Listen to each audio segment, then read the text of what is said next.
Baik hadirin yang kami hormati, untuk kelancaran marilah kita membaca basmalah bersama-sama. Bismillahirrahmanirrahim. Hadirin yang terhormat, kita ke acara yang pertama yaitu laporan kegiatan dari Pranata Humas Ahli Muda Diskominfo Provinsi Jawa Barat. Kepada yang terhormat Bapak Andri Bukhori SSM IKOM, kami silakan. Assalamualaikum warahmatullahi wabarakatuh. Yang saya hormati Bapak Rafael Situmorang, SH, Komisi 1 DPR Provinsi Jawa Barat. Selamat datang Pak. Sehat selalu Pak. Makasih udah datang dengan berbagai macam kesibukannya. Mudah-mudahan Bapak tidak bosan dengan saya Pak. Pertemuan ini udah pertemuan yang ketiga Pak. Terima kasih Pak. Yang saya hormati Bapak Adiana Slamet SIP MSI Ketua KPID Provinsi Jawa Barat. Sehat selalu Pak. Terima kasih sudah datang. Kita sudah acara keempat mungkin Pak ini Pak. Mudah-mudahan kita semua sehat Pak. Yang saya hormati Bapak Elang Gantino Malik MM Koordinator Bidang PS2P. Sehat Pak. Yang saya hormati Bapak Ibu para peserta workshop yang saya cintai. Assalamualaikum warahmatullahi wabarakatuh. Sampurasun. Izin Bapak Ibu semua saya menyampaikan laporan acara kegiatan ini. Laporan acara ini bertujuan untuk meningkatkan sumber daya manusia di bidang jurnalistik. Pasca diberlakukannya analog switch off ini memang banyak sekali dampak baik positif ataupun negatif dari diberlakukannya analog switch off ini. Dari media jurnalistik penyiaran, kita diuntungkan dengan banyaknya siaran-siaran yang lebih bermutu, lebih berkualitas, baik dari segi siarannya, kontennya, dari gambar, suara, televisi, suara, ataupun isi siarannya pun akan lebih bervariatif. Maka dari itu, pelatihan ini diharapkan teman-teman jurnalis penyiaran akan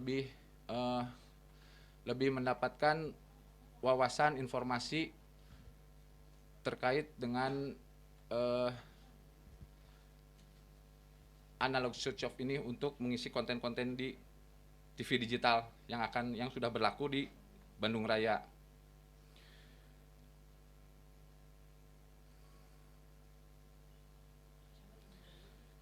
Selain itu, dengan adanya acara ini diharapkan industri tayangan, khususnya tayangan hasil karya jurnalistik, penyiaran akan lebih kreatif dan berkembang tanpa mengenyampingkan kode etik jurnalistik.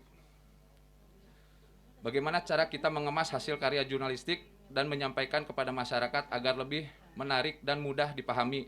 Dalam hal ini, itu adalah tugas kita sebagai lembaga penyiaran di zaman digital on seperti sekarang ini. Acara ini kolaborasi antara DPRD Provinsi Jawa Barat dan Diskominfo Provinsi Jawa Barat dan KPID. Ini adalah acara yang keempat.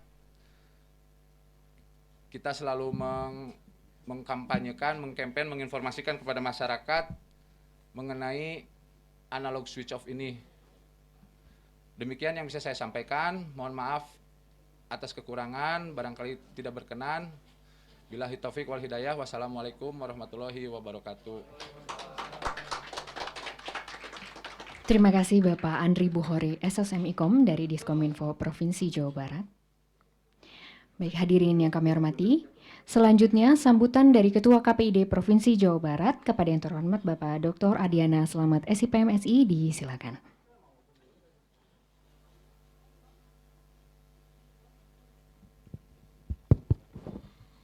Bismillahirrahmanirrahim. Assalamualaikum warahmatullahi wabarakatuh. Selamat pagi, salam damai sejahtera, shalom, namo buddhaya, salam kebajikan, sampurasun.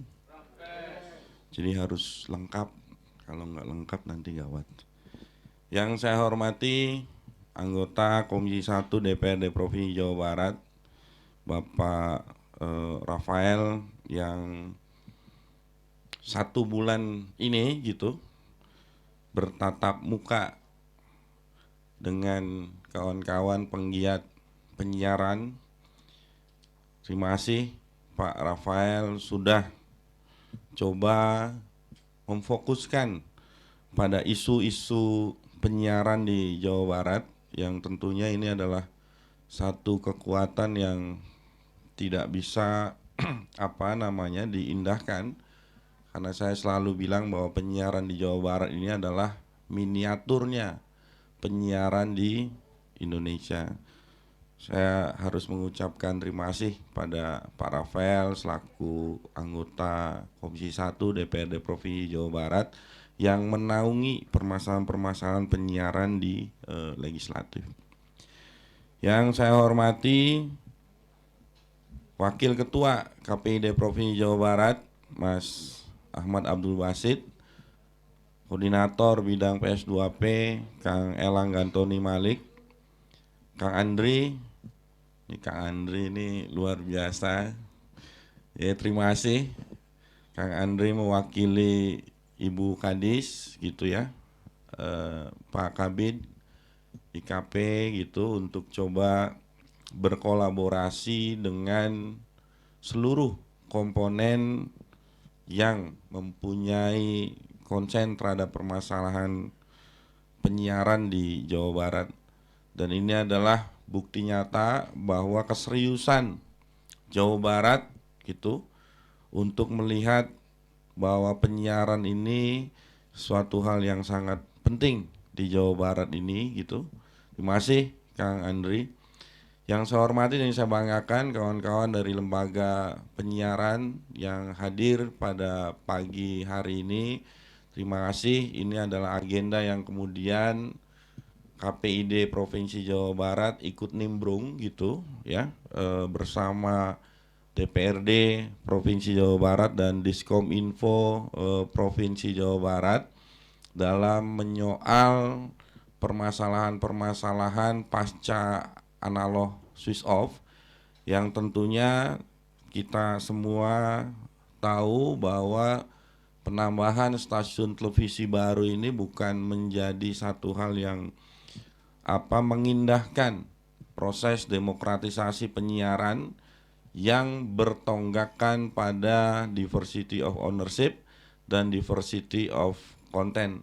Dan tentunya sebuah kebutuhan yang kemudian mendesak gitu menyambut pemilu 2024, tentunya kita harus sama-sama menjaga kondusivitas di Jawa Barat, karena lembaga penyiaran salah satu media yang memberikan informasi politik gitu ya kepada masyarakat, yang harus coba membuka akses distribusi informasi kepada masyarakat, sehingga masyarakat Jawa Barat, lagi-lagi saya bilang, harus katakan berdaya dalam konteks apapun, termasuk dalam konteks menerima informasi politik dari lembaga penyiaran. Jadi kami berharap betul kepada kawan-kawan lembaga penyiaran gitu yang hadir maupun di luar sana, yang jumlahnya 437 ini, itu mampu mendorong masyarakat menjadi masyarakat yang mempunyai orientasi politik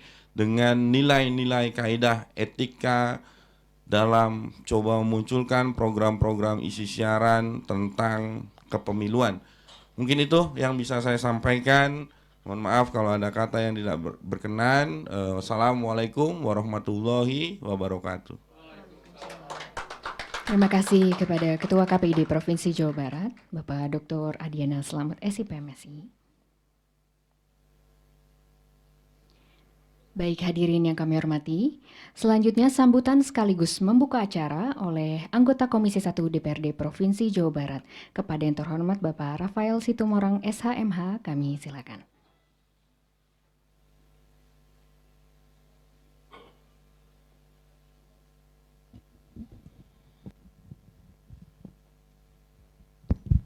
Assalamualaikum warahmatullahi wabarakatuh.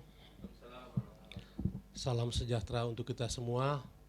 Om Swasto, Namo Buddhaya, salam kebajikan, Sampurasun. Yang terhormat Ketua KPID Jawa Barat Pak Diana Slamet, beserta jajaran komisioner ada Pak Basit, Pak Elang, dan teman-teman juga dari Pak Andri dari dari Diskominfo Jawa Barat, Bapak Ibu sekalian, teman-teman dari lembaga penyiaran yang hari ini radio dan TV ya. Jadi sengaja kita rancang kegiatan ini dengan Diskominfo Jawa Barat dengan KPI Jawa Barat. Setelah ASO ini kita menganggap ada tahun-tahun ke depan yang memang harus dilalui dengan menyiapkan sumber daya penyiaran yang kuat, karena tahun depan itu sudah memasuki tahapan pemilu, dari mulai pendaftaran calon, penetapan calon, dan tahun 2024 Februari sudah pemungutan suara. Nah, tahun-tahun politik ini mau tidak mau juga menyedot perhatian publik, karena publiklah yang memang nanti tanda kutip berpesta gitu, berpesta disajikan menu-menu pelaku-pelaku politik gitu loh. Jadi pelaku-pelaku politik ini baik partai, caleg dan segala macam ini tentunya akan dipilih oleh masyarakat. Nah, untuk memilih ini perlu referensi, perlu edukasi supaya masyarakat tidak salah memilih. Kalau kemudian rakyat memilih pelaku-pelaku politik yang tepat, yang memang komit pada kepentingan rakyat, saya pikir Indonesia makin baik. Nah, ini butuh peranan media supaya memberikan edukasi ke publik. Bagaimana media kemudian menyuguhkan berita-berita yang objektif tentunya, baik berita positif bagi yang positif memang ataupun berita negatif. Bagi saya positif campaign dengan negatif campaign tidak masalah gitu loh. Positif campaign kalau memang si pelaku politiknya baik gitu. Kemudian negatif campaign juga nggak masalah, karena jangan sampai kita memilih pemimpin yang memang salah gitu. Jadi justru publik diuntungkan kalau media mengingatkan bahwa pemimpin ini bla bla bla, tentunya dengan prinsip objektivitas dan berimbang gitu loh. Jangan sampai contoh yang ini dihajar gitu, yang ini enggak gitu loh. Kalau yang ini dihajar, yang ini enggak karena memang yang ini positif tidak masalah. Tapi yang ini dihajar, yang ini enggak padahal ada sisi negatifnya, ini bagi saya tidak berimbang gitu loh. Nah, ini juga bagi saya teman-teman media yang mainstream ini mengimbangi media-media yang ada di dunia maya, yang di internet gitu. Bagi saya justru harus menjadi filter gitu. Karena media di internet itu udah luar biasa lah. Berita apapun di situ ada gitu loh. Dan tidak ada sensornya gitu loh. Jadi teman-teman media mainstream ini saya pikir memfilter masyarakat agar disuguhkan berita-berita yang memang mengedukasi, yang akhirnya menjadi referensi bagi masyarakat untuk memilih calon pemimpin yang baik, yang tentunya nantinya akan berguna bagi kelanggengan kehidupan berbangsa dan bernegara. Jadi teman-teman ya semua juga punya tanggung jawab besar bagaimana kita melalui tahun depan, tahun politik ini supaya berjalan dengan baik dan kita akhirnya menemukan pemimpin-pemimpin yang lebih berkualitas. Dengan pemimpin yang berkualitas, saya yakin Indonesia makin baik dan makin maju. Itu mungkin pembukaan dari saya. Sekaligus ini ya. Oh iya, terima kasih. Dengan ini workshop literasi media digital peningkatan SDM penyiaran pasca ASO Diklat Jurnalistik dengan tema penyiaran menghadapi pemilu dan pemilu kada 2024 dengan resmi dibuka. Terima kasih. Waalaikumsalam warahmatullahi wabarakatuh. Waalaikumsalam. Terima kasih Bapak Rafael Situmorang, SHMH.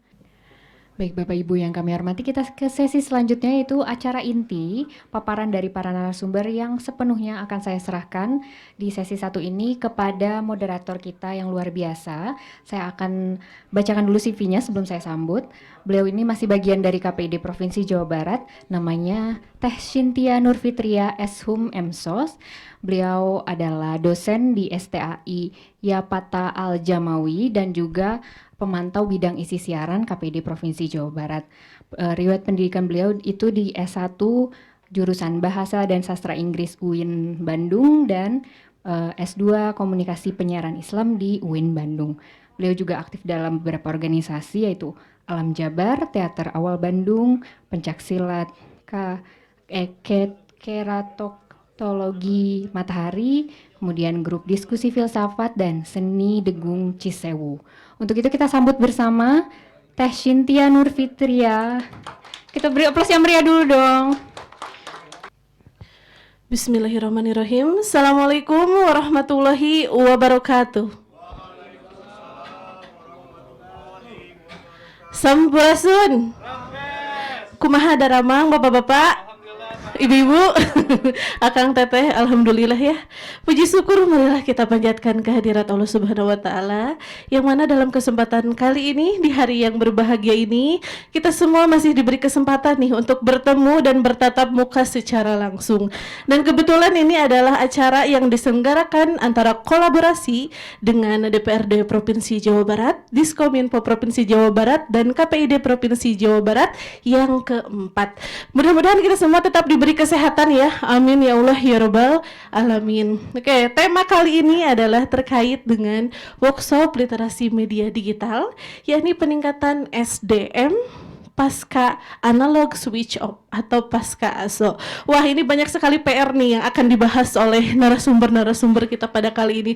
Tentunya nih, jurnalistik ini adalah unsur yang paling penting apalagi kita menghadapi pemilu serentak dan pilkada serentak tahun 2024.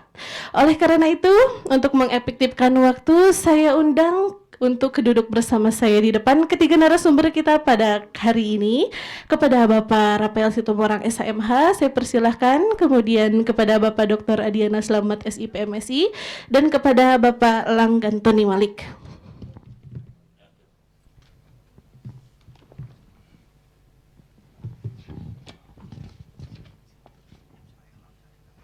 Selamat pagi Bapak-Bapak. Bagaimana Bapak-Bapak, kabarnya sehat ya? Mudah-mudahan tetap semangat ya Pak ya, masih ada satu rangkaian lagi nih nanti. Oke baik, sebelumnya mungkin kita langsung saja nih, karena Bapak-Bapak dan Ibu-Ibu mungkin sudah penasaran nih apa yang akan dibahas terkait dengan diklat jurnalistik kita kali ini. Berarti yang namanya diklat berarti ada sedikit pelatihan ya, ada sedikit pemberian wawasan nih, pemahaman terkait dengan jurnalistik. Apa sih yang perlu dibahas? Ya tentunya yang perlu dibahas adalah segala bentuk informasi yang nantinya akan disampaikan oleh lembaga-lembaga penyiaran, terutama lembaga penyiaran yang ada di Provinsi Jawa Barat ini. Sebelum itu, mohon saya untuk membacakan CV terlebih dahulu ya Pak ya. Yang pertama, Bapak Rafael Situmorang SHMH, tempat tanggal lahir Padang, Sumatera Barat 11 Maret 1976. Pendidikan SMA Yos Sudarso Bandung, S1 Sekolah Tinggi Hukum Bandung, S2 Sekolah Tinggi Hukum Bandung. Organisasi Perhimpunan Aktivis 98, Ketua LPH KSPSI Jawa Barat, BBHR DPD PDI Perjuangan Jawa Barat. Latar belakang profesi beliau adalah sebagai seorang advokat, kemudian menjadi anggota DPRD Komisi 1 Provinsi Jawa Barat periode 2019-2024. Beliau itu adalah perwakilan dari fraksi PDIP Dapil Kota Bandung dan Kota Cimahi. Untuk narasumber yang kedua kita, nama lengkap Bapak Dr. Adiana Slamet SIP MSI, tempat tanggal lahir Indramayu 19 Maret 1981, pendidikan S1 HI Unpas 99 sampai dengan 2004, S2 Ilmu Komunikasi Unpad 2006 sampai dengan 2008, S3 Ilmu Komunikasi Unpad 2016 sampai dengan 2021.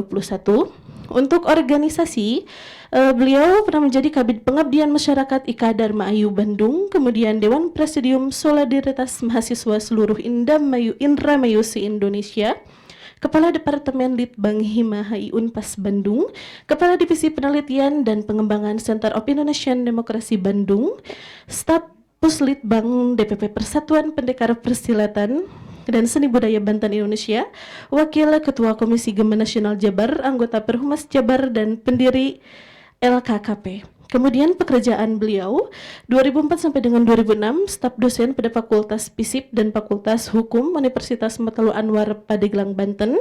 2014 hingga saat ini sebagai dosen luar biasa pada Fakultas FISIP di Universitas Pasundan. Kemudian 2009 sampai sekarang dosen tetap di Yayasan Fakultas Ilmu Politik Studi Ilmu Komunikasi Unikom Bandung. Kemudian 2018 hingga 2020 tim ahli Kapolrestabes Bandung, kemudian 2020 tenaga ahli strategi Komisi DPR RI, 2020 hingga saat ini Ketua KPID Provinsi Jawa Barat. Kemudian kompetensi beliau sebagai moderator, pembicara, dan beliau adalah seorang penulis. Untuk narasumber yang ketiga kita, nama lengkap Bapak Elang Gantoni Malik SEMM, tempat tanggal lahir Bandung 11 Mei 1976, pendidikan Universitas Widyatama, Universitas Pajajaran, dan Universitas Islam Bandung, organisasi FKPPI Sundawani, Damas dan HMI, pekerjaan sebagai dosen Unikom dan Universitas Widyatama, pernah menjadi penyiar di PRFM dan MCTFM, penghargaan Certificate of Recognition University Philippines dan sertifikat Unpas. Saat ini beliau bekerja sebagai koordinator bidang PS2P di KPD Provinsi Jawa Barat. Wah, CV-nya sangat lengkap sekali dan saya merasa bangga nih bisa duduk bersama bapak-bapak yang sudah sangat sukses ya. Mudah-mudahan saya juga bisa sesukses bapak-bapak. Amin. Oke, kita lanjutkan saja ya Bapak. Sekarang kita ada waktu nih untuk menyampaikan materi. Mohon maaf mungkin nanti setiap narasumber diberikan kesempatan maksimal 30 menit ya Bapak ya untuk menyampaikan materi. Oleh karena itu saya persilakan nih yang pertama kepada Bapak Rafael Situmorang SMH untuk menyampaikan materinya.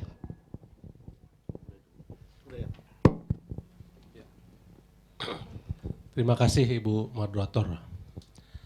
Assalamualaikum warahmatullahi wabarakatuh. Waalaikumsalam. Salam sejahtera untuk kita semua. Sampurasun. Bapak Ibu, teman-teman dari media penyiaran, sehat atau gimana nih? Kayaknya lemes nih. Sehat ya? Alhamdulillah.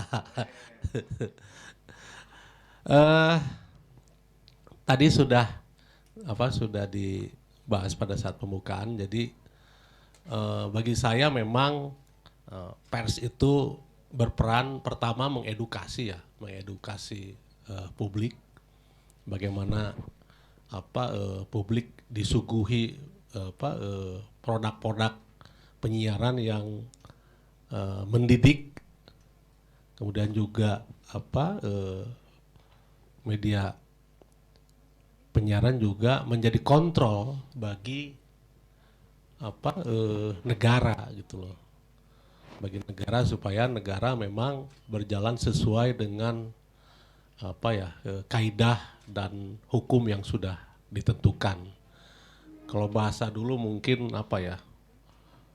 bahasa ininya watchdog gitu loh, anjing penjaga gitu loh. Jadi anjing penjaga, jadi siapa tuannya ya, tuannya adalah publik, tuannya adalah masyarakat gitu.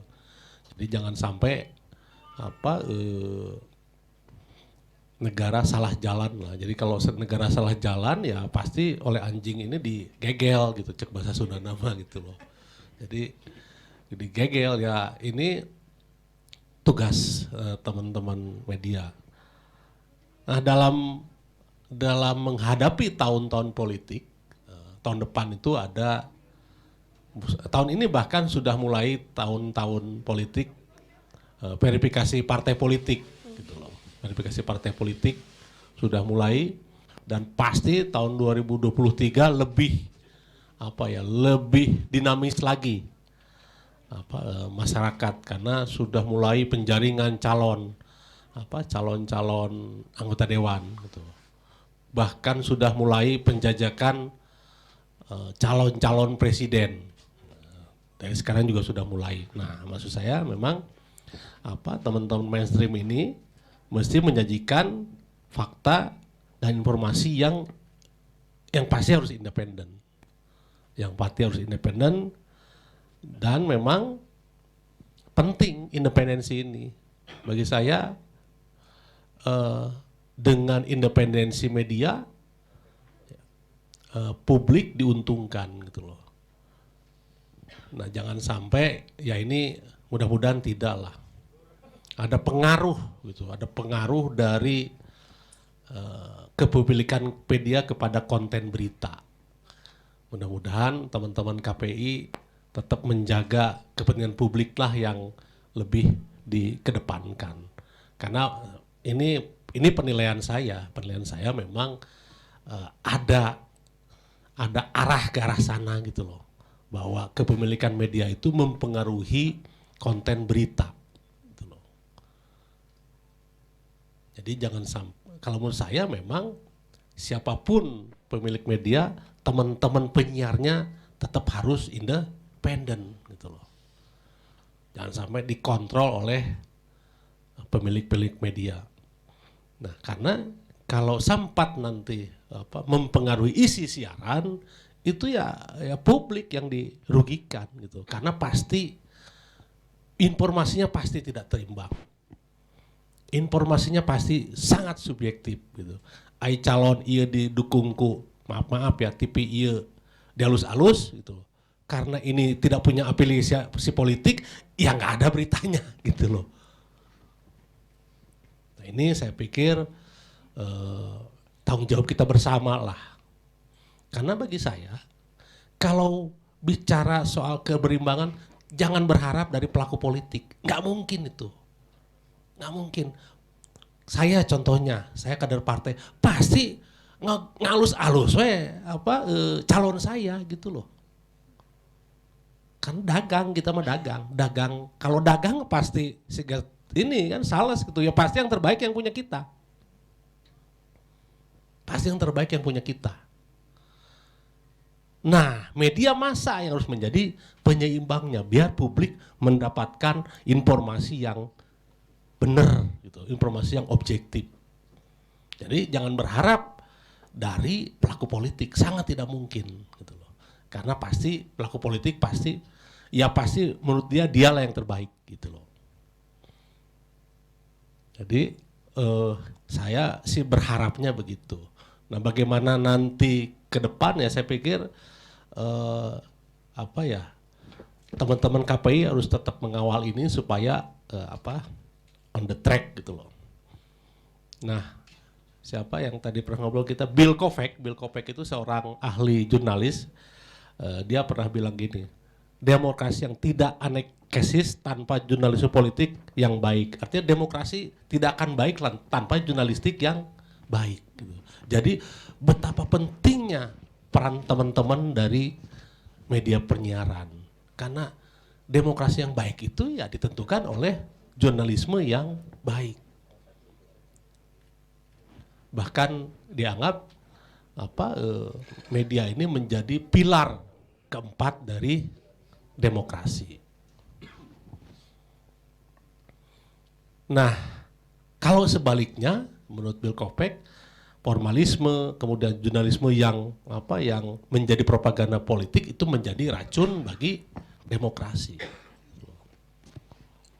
Jadi seorang ahli jurnalistik mengingatkan kita bahwa kalau tadi penyiaran itu menjadi propaganda politik, ya itu jadi racun gitu loh. Dan saya pikir memang loyalitas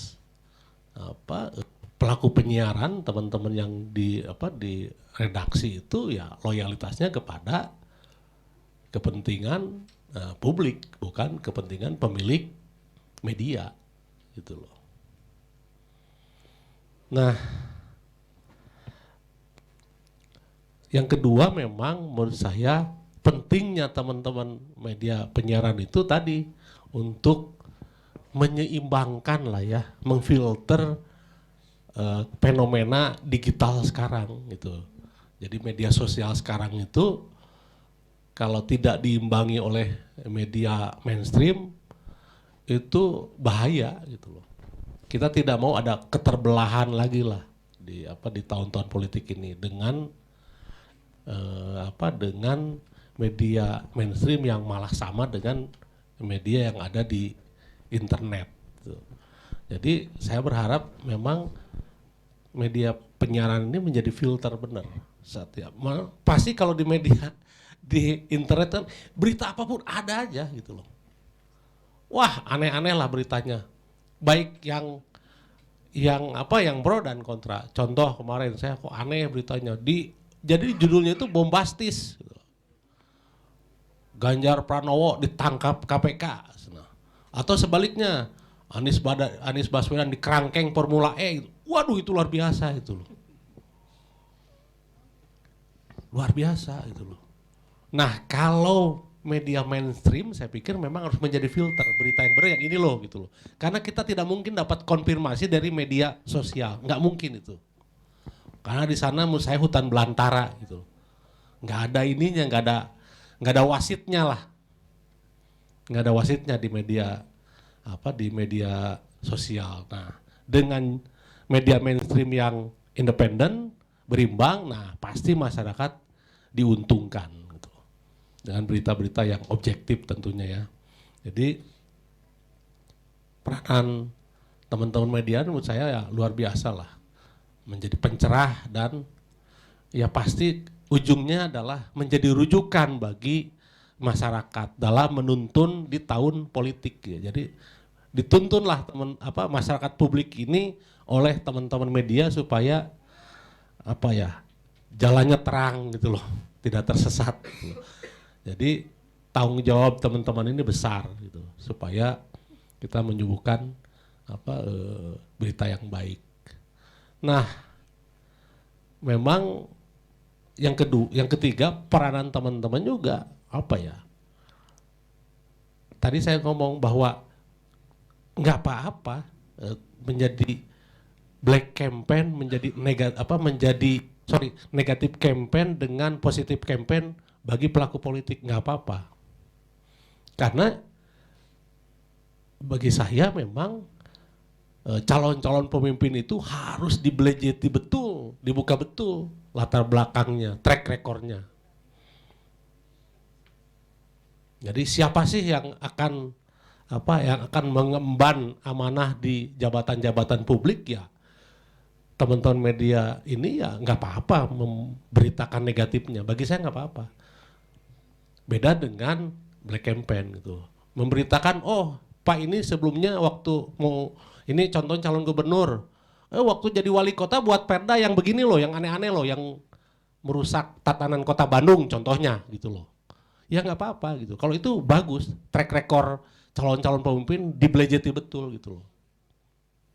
Asal tidak yang tadi saya bilang negatif black campaign. Kalau black campaign itu memberitakan sisi-sisi yang bukan urusan publik gitu loh.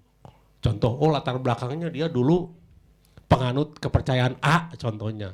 Jadi takut nanti kalau kebijakan publiknya nanti jelek karena dia dulu latar belakangnya kepercayaan agama ini. Nah, itu menurut saya yang harus dijaga gitu loh. Harus dijaga betul supaya tidak masuk ke ruang itu. Jadi dan positif campaign juga nggak apa-apa. Bukan berkampanye gimana ya, memberitakan soal-soal orang-orang yang memang baik gitu loh. Yang memang waktu dia diberi amanah yang lebih, contohnya nanti dia mau jadi calon gubernur, waktu jadi kepala daerah di kota kabupaten, ini loh kebijakannya, menguntungkan publik loh, nggak masalah kalau itu. Tapi sepanjang berimbang gitu loh. Jadi mungkin akhir katanya bahwa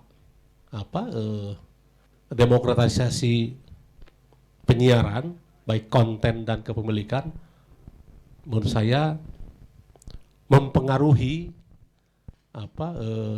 kepentingan publik. Jadi kalau semakin demokratis isi penyiaran, semakin demokratis kepemilikan media juga, itu pasti publik lebih diuntungkan. Itu mungkin dari saya. Terima kasih.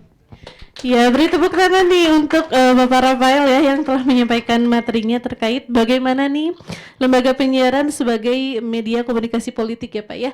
Yang harus ditekankan pokoknya intinya adalah kepentingan publik ya, karena segala sesuatu yang disampaikan itu adalah hak publik dan itu sudah diatur dan ada regulasinya yang mungkin nanti nih akan disampaikan oleh narasumber yang kedua kita.